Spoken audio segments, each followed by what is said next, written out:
welcome everyone, my name is Deeper Jungle, and thank you for tuning in to another episode, and today I'm going to be doing a video of my beginner's guide to buying a capture card. So without further ado, let's get started. Now in this video, I'm going to be going over a couple things such as resolution, frames per second, input, and all that good stuff. Alright, so the first thing that I'm going to be going over, and that is going to be resolution. Now the resolution, this is something that's pretty important. When you're buying a capture card, there's really three main resolutions that most capture cards go by, and that's going to be 480p, 720p, and 1080p. At the time of me recording this video, there's no 4K video, and most of the capture cards that you will be buying are probably going to be 720p, 1080p, or 480p. If I were to go by a price range, 480p capture cards are usually under $50. They're not that expensive, and for one example, the easy cap is only around $5, as well as the 720p capture card. There's around $50 to maybe $100, and anything really above $100 will probably do 1080p, and really the best is 1080p. And if you're actually serious of doing YouTube and you really want to do it,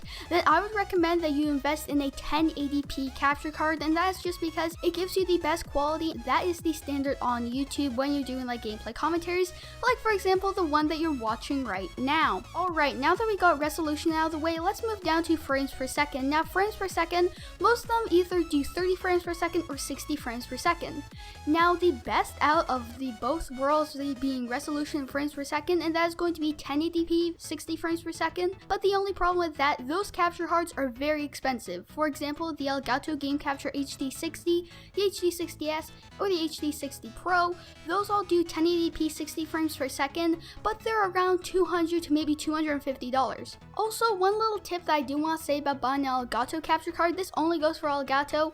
The difference between an Elgato HD60 and all its variants as compared to the original Elgato, the original Elgato only does 1080p 30 frames per second, while compared to all the HD60 versions, they do 1080p 60 frames per second. Alright, now I don't think anybody can deny a 1080p 60 frames per second capture card is the best capture card for you if you want to buy it.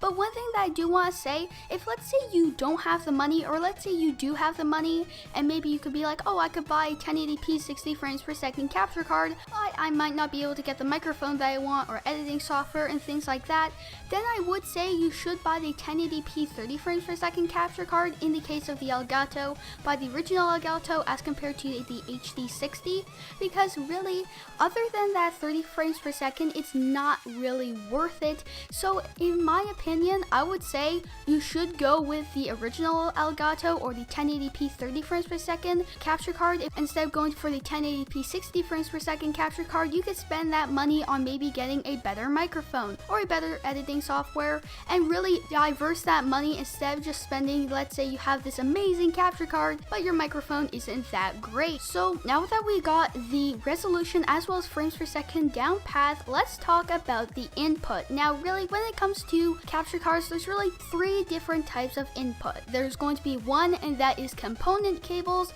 two HDMI, and three, this is going to be an internal capture card. So the first one, and that is going to be component cables. Most capture cards don't use component cables, a lot of them use HDMI, but if let's say you're using a older capture card, or you want to capture, let's say the original Xbox or the Xbox 360, a lot of them use component cables, like for example the HDP VR, the original HDP VR, the EasyCap, the Dazzles, those types of things use component cables, but they only go up to 720p. So if let's say you want to capture an Xbox One, a PlayStation 4, then you're going to need to use the second type, and that is going to be HDMI. Now HDMI, if let's say you're recording the newer generation consoles, these are actually very useful. So if you're capturing the Xbox 360, Xbox One, PlayStation 4, then it's very useful to have HDMI. All you have to do is just really plug it into the console. You don't have to worry about getting splitters or anything like that. It's different if you want to record the PlayStation 3 because it has high definition copyright protection. So if let's say you have the original Elgato, you have to use a different type of input. Now that we got HDMI as well as component cables out of the way, let's talk about the third input, and that's going to be physically putting it into your computer. Now this one, they have a lot more specialty capture cards that are like this. For example, the A4 Media Live Gamer HD, as well as the Elgato Game Capture HD60 Pro.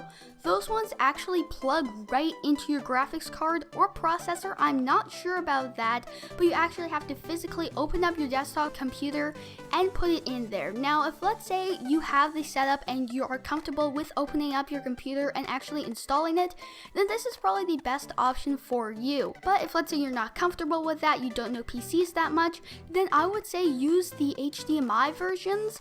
And overall, I would say go for an HDMI capture card. They're the best when it comes to just plugging an HDMI into your HDMI in port and then another one into your HDMI out port. And it's really not that complicated with those capture cards. Component cables aren't as complicated as the ones they actually have to physically install into your desktop. But the thing is, a lot of them only go up to 720p and not 1080p, as well as the newer gen consoles don't support component. They use HDMI. And of course, if you want to, you could get like converters and stuff like that, but overall it would be a big hassle, as well as the quality will not be as good because you're converting an HDMI signal into a component one and then a component one into another capture card and stuff like that. It would be a lot more complicated. Let's say you're debating between buying a Hauppauge HD PVR 1 or Hauppauge HD PVR 2. If you want to record newer gen consoles, I would say go with the Hauppauge HD PVR 2 as compared to the one, because that one only uses component cables. And yeah, that's basically all you need to know when it comes to buying a capture card. I have one last tidbit if you want to know something, and that is going to be bitrate. Now, bitrate is basically determining the overall quality of your YouTube videos, and if let's say it really comes down to it and you don't know which capture card you want to buy, check out the bitrate. And if let's say, for example, capture card 1 has a higher bitrate than capture card 2 and they're about the same price, then I would say buying capture card 1 is a better option. And yeah, that's about it for this video. I hope you guys enjoyed it, and if you did, please remember to leave a like and subscribe if you're new, and check me out tomorrow because I'm going to be posting some gameplay of Battlefield 1. So I hope you enjoyed the video and have a great day.